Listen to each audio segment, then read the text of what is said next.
सिंदूर की सच्चाई को लेकर के संसद में आप आई। ठीक है, माफी के साथ आप लोगों को रोकना पड़ा। एक बार तस्वीरें संसद के बाहर की दिखा रहे हैं, जहां पर प्रधानमंत्री नरेंद्र मोदी पहुंच चुके हैं और संसदीय कार्य मंत्री किरेन रिजिजू उनका स्वागत कर रहे हैं। साथ ही केंद्रीय मंत्री जितेंद्र सिंह भी और अर्जुन राम मेघवाल भी इस तस्वीर में आपको दिखाई दे रहे। तो फिलहाल ये तस्वीरें इस वक्त संसद के बाहर से सामने आ रही है, जहां पर देखिए प्रधानमंत्री नरेंद्र मोदी संसद में पहुंच चुके हैं, क्योंकि अब से कुछ देर का इंतजार और उसके बाद से कार्रवाई की शुरुआत हो जाएगी, क्योंकि मॉनसून सत्र की शुरुआत आज से हो रही है। और अब प्रधानमंत्री नरेंद्र मोदी मीडिया को संबोधित भी करने वाले हैं।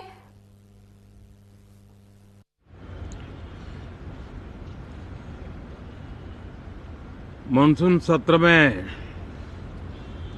आप सभी मीडिया जगत के लोगों का स्वागत है। साथियों, मॉनसून नवीनता और नवसर्जन का प्रतीक है और अब तक जो खबरें मिली हैं, देश में मौसम बहुत ही अच्छे ढंग से आगे बढ़ रहा है। कृषि को लाभदायक मौसम की खबरें हैं और बारिश किसानों की अर्थव्यवस्था, देश की अर्थव्यवस्था, ग्रामीण अर्थव्यवस्था और इतना ही नहीं, हर परिवार की अर्थव्यवस्था में एक बहुत महत्वपूर्ण होता है। अब तक जो मुझे जानकारी दी गई है, उस हिसाब से पिछले 10 वर्ष में जो पानी का भंडार हुआ है इस बार, वो करीब करीब 3 गुना हुआ है, जिसका आने वाले दिनों में भी देश के अर्थतंत्र को बहुत लाभ होगा। साथियों, ये मॉनसून सत्र राष्ट्र के लिए ये बहुत ही गौरवपूर्ण सत्र है। ये मॉनसून सत्र राष्ट्र के लिए एक अपने आप में विजयोत्सव का रूप है।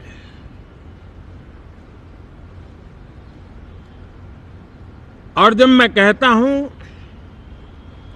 कि सत्र राष्ट्र गौरव और विजयोत्सव का सत्र है, तो सबसे पहले तो मैं पहली बार इंटरनेशनल स्पेस स्टेशन पर भारत का तिरंगा झंडा वहां लहराना, ये हर देशवासी के लिए गौरव के पल है। देश में साइंस टेक्नोलॉजी के प्रति, इनोवेशन के प्रति नया उमंग और उत्साह भरने वाली ये सफल यात्रा रही है। और पूरे सांसद, लोकसभा राज्यसभा दोनों सदन,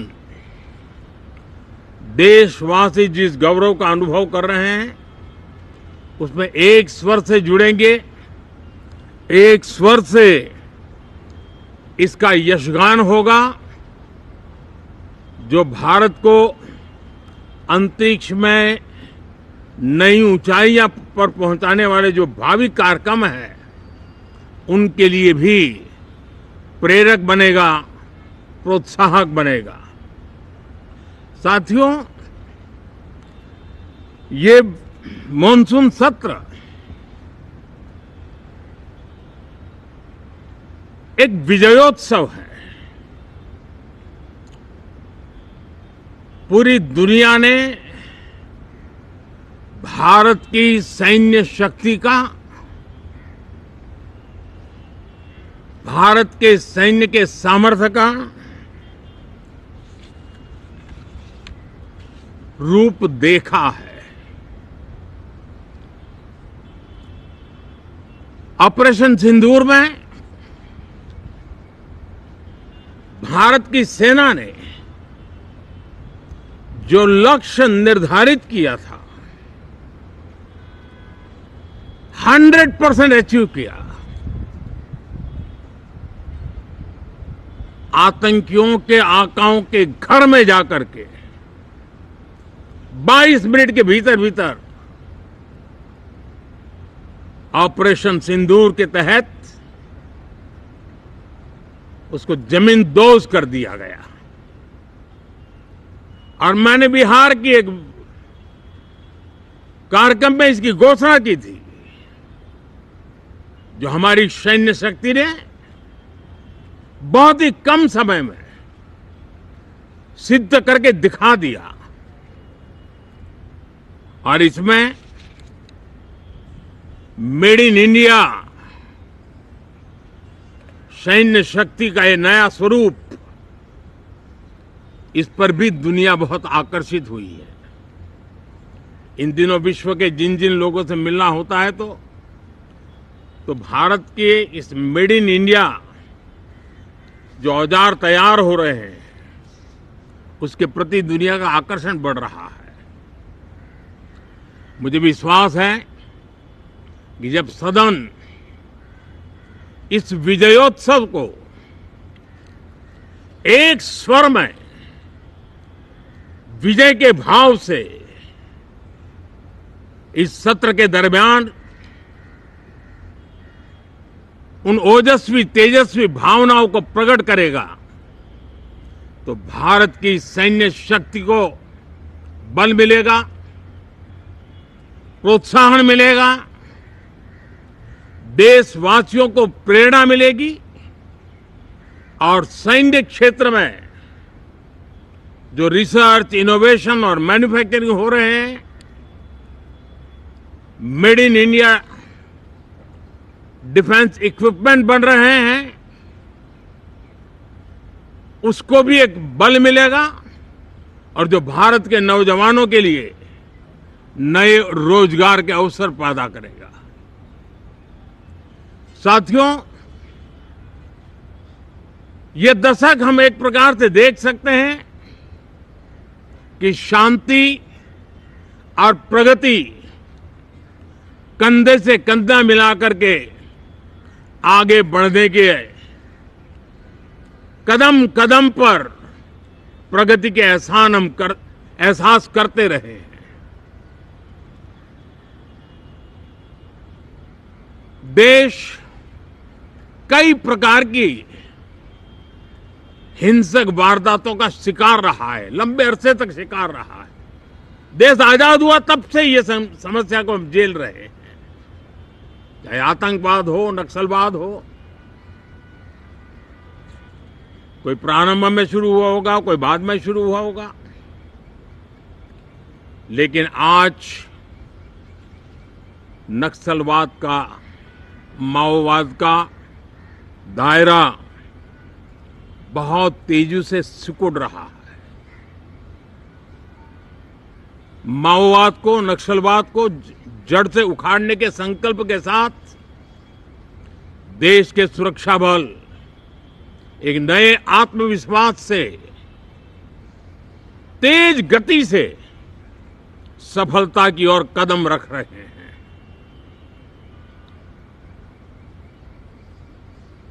और मैं गर्व से कह सकता हूं,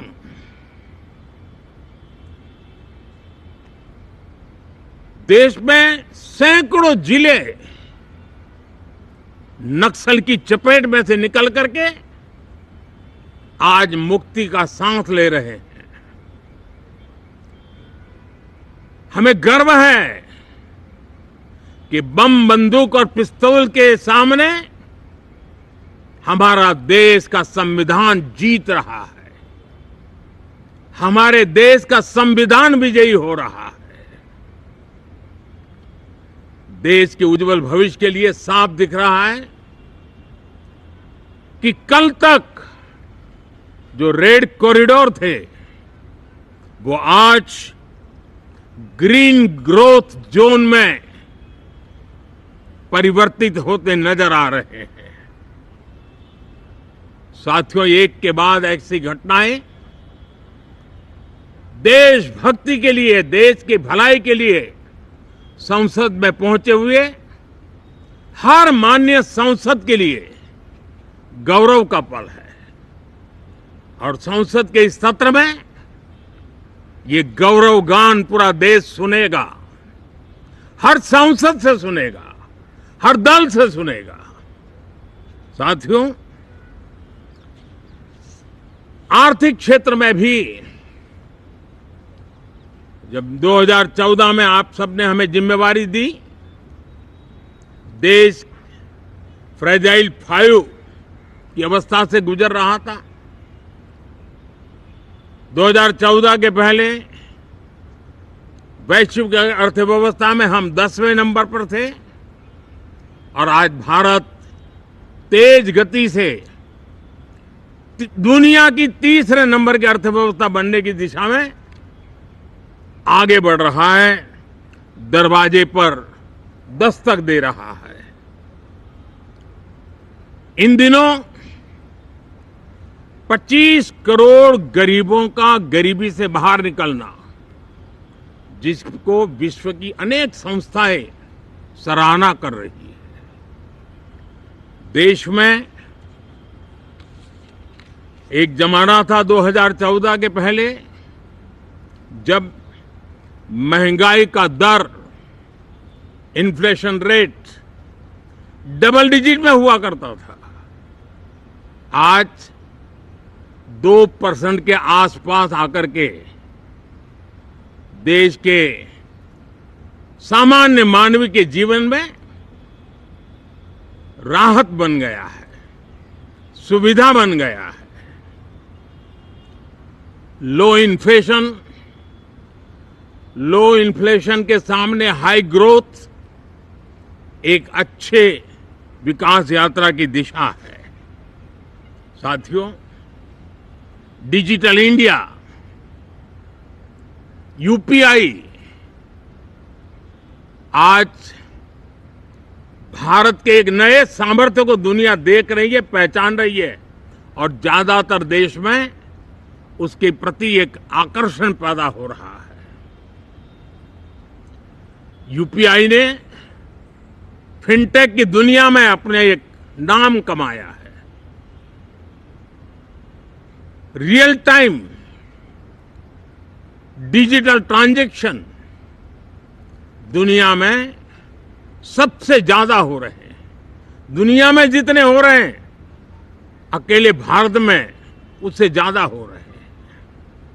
साथियों, पिछले दिनों इंटरनेशनल लेबर ऑर्गेनाइजेशन का एक वैश्विक समागम था और उसमें भारत ने बहुत बड़ी ऊंचाई प्राप्त की है। आईएलओ का कहना है कि 90 करोड़ से ज्यादा लोग भारत में अब सोशल सिक्योरिटी के दायरे में हैं। ये अपने आप में एक बहुत बड़ा अचीवमेंट है। उसी प्रकार से वैश्विक संस्था WHO ने ये कहा है कि भारत अब आंख की जो बीमारी आमतौर पर बारिश के सीजन में ज्यादा देखी जाती थी, ट्रैकोमा, अब भारत को WHO ने ट्रैकोमा फ्री घोषित किया है। तो आरोग्य के क्षेत्र में भी ये अपने आप में एक महत्वपूर्ण भारत के लिए सिद्धि है। साथियों, पहलगाम की क्रूर अत्याचार, नरसंहार पूरी दुनिया चौंक उठी थी। आतंकवादी और आतंकवादी के आके दुनिया का ध्यान उनकी तरफ केंद्रित हुआ था और उस समय दल हित छोड़ करके देश हित में हमारे ज्यादातर दलों के प्रतिनिधि ज्यादातर राज्यों के प्रतिनिधि विश्व भ्रमण किया, दुनिया के अनेक देशों में गए और एक स्वर से दुनिया के सामने आतंकवादियों का आका पाकिस्तान को बेनकाब करने का एक बहुत सफल अभियान चलाया। मैं आज राष्ट्र हित में किए गए इस महत्वपूर्ण कार्य के लिए उन सभी सांसदों की सराहना करना चाहता हूं, सभी दलों की सराहना करना चाहता हूं और उसने देश में एक सकारात्मक वातावरण पैदा किया।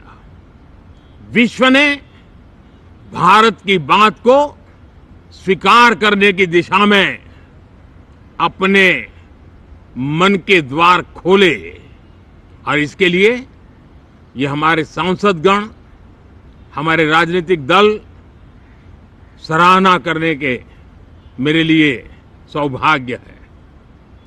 साथियों, हम जानते हैं कि ये स्पिरिट, एक स्वर, एक एकता का वातावरण देश को कितना उत्साह से भर देता है। विजयोत्सव का ये पर्व इस मॉनसून सत्र में भी उसी भाव से प्रकट होगा। देश की सैन्य शक्ति को सराहना करेगा, देश के सामर्थ्य का गौरवगान करेगा और देश के 140 करोड़ नागरिकों को नई प्रेरणा का कारण बनेगा। मुझे विश्वास है कि हम सब मिलकर के